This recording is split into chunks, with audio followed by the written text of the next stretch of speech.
Hey everybody, this is Mike St. Pierre, Executive Director of CCMA, and this is Remote Work 301. I'd like to show you in this particular video how we plan our weeks, and we developed this after feeling a tremendous sense of overwhelm and incompletion during COVID, and we had to figure out ways to put some structure and intentionality to our week.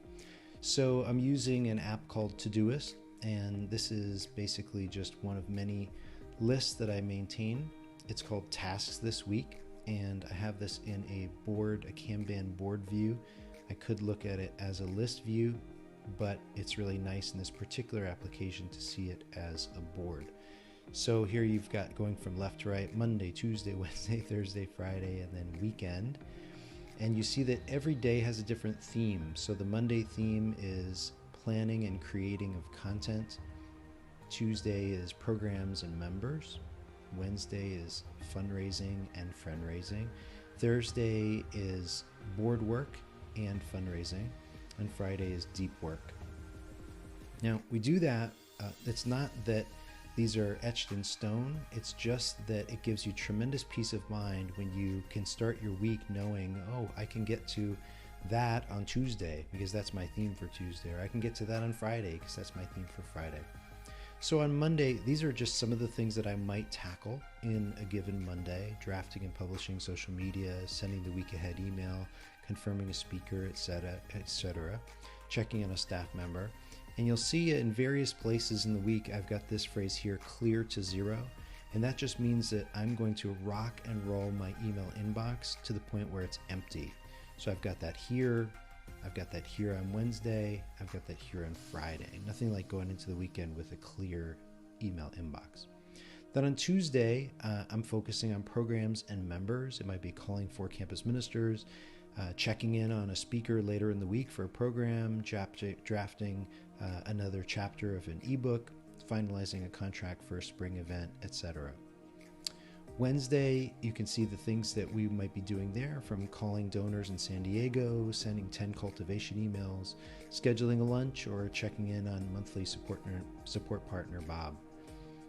Thursday, kind of similar, but making sure we're adding some measurement and assessment pieces and making sure we're checking in with our board and our strategic plan. Friday, I call it Deep Work. It's a book written by Cal Newport. He's a professor at Georgetown University. And he says that you should have one day a week where you're doing some things that really require intense intellectual focus. Things where you're not going to be interrupted, no social media, no meetings, no nothing, just you and your mind and a concept or a project. So those are some things that I might accomplish there.